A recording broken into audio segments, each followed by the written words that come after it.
reduce me to the status of common criminal in the eyes of the state, I certainly feel much less suicidal now that 3 men with guns have gone through my underwear. This, favorite part, this is the checklist of what I brought with me to the hospital. 1. Several books. I figured that in between all of the miraculous therapy and marvelously beneficial treatments I would no doubt be privileged to, there might be some downtime. 2. My notebooks. If I cannot relentlessly document my surroundings as though I were witnessing life from somewhere up on the ceiling, I tend to go a bit loony, shocking I know. 3. Pens and pencils. In order not only to write, but also to sketch properly, I require both. 4. Cell phone. Really think I'm coming to a place like this without being able to call for backup? 5. 2 changes of clothes. Me, we're talking about that's conservative. 6. Basic toiletries. Hairbrush, toothbrush, lip gloss, so important, etc. 7. The clothes on my back, consisting of coat, dress, gloves, boots, black rubber bracelets, so striped stockings. Don't we come without them? Now this, my dears, is the checklist of what I was allowed to keep with me. 1. Several books. No. 2. My notebooks. No. 3. Pens or pencils. No. 4. Cell phone. No. 5. 2 changes of clothes. No. 6. Basic toiletries. No. 7. The clothes on my back. Coat. No. Dress. No. Gloves. No. Boots. No. Black rubber bracelets. No. Striped stockings. I'm not stupid. I know exactly what's going on, and I'm not fighting it. If I have to go through this, I will glean from it any small benefit I can receive. I will not fight this. Bring it on. Bring on the keyboard. Bring on the fucking happy. I'm committed. Now this is fun. Hospital entry number 4, which is entitled Dr. Sharp or Remembrances of Eggs Past, which will not make any sense to you, but I just like saying it. It won't make sense because I've cut that part out, because you're probably not old enough for it. Yes, you are. Oh, God, if you only knew what's in this. During the interminable days that have gone by, I am forgotten by all but the chief resident psychiatrist, Dr. Sharp. Don't bother rolling your eyes at his name, pardon me, because I've already done it for you. When he arrived to examine me on my first afternoon here, I could not keep from giggling as we shook hands. What? He asked. I'm almost offended. Oh, nothing. Just your name in a place like this. It's right out of a movie. I'm sorry, I just realized that I'm in the insane asylum and everything that isn't funny at all suddenly is, like at funerals, you know?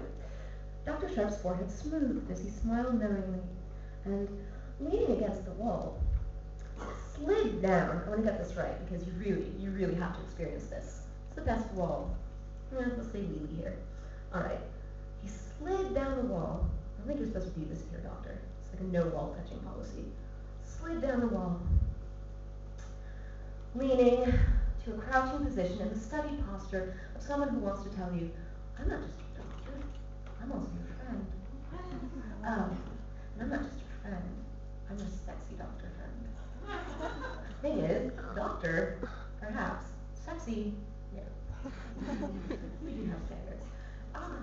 I get it, said he. Well, the truth is that I'm not the one doing the pricking around here. I deal more with the...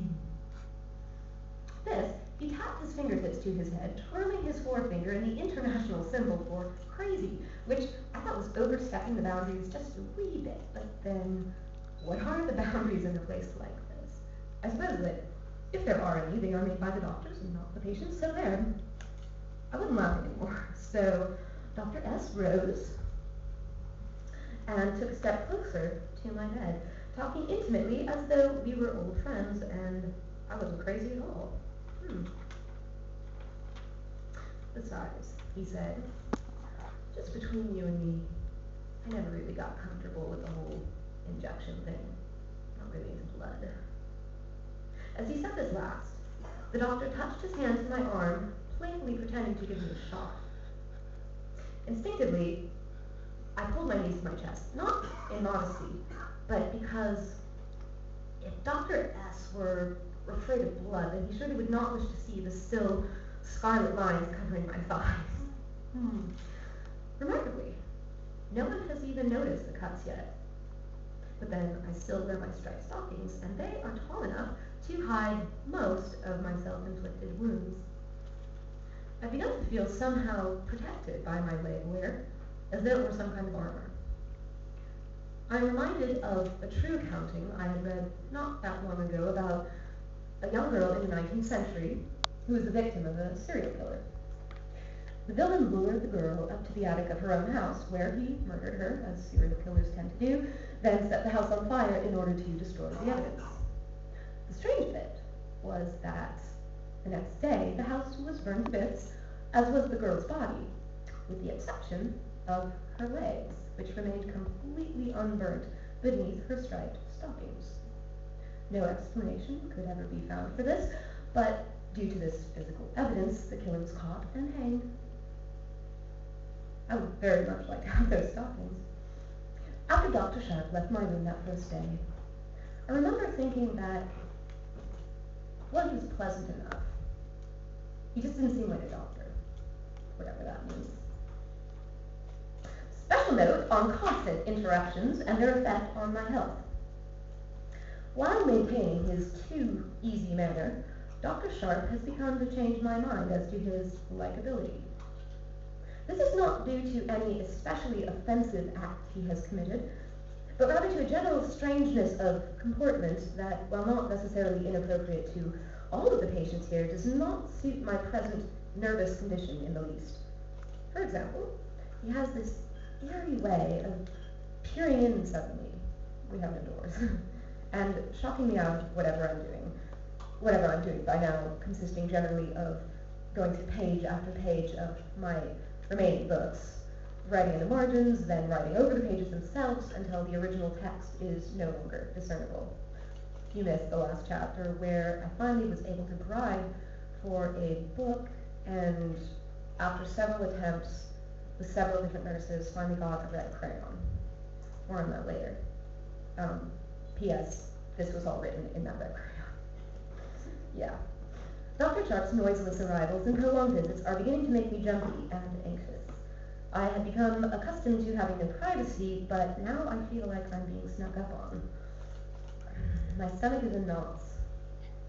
Some rather perverse imagery in that.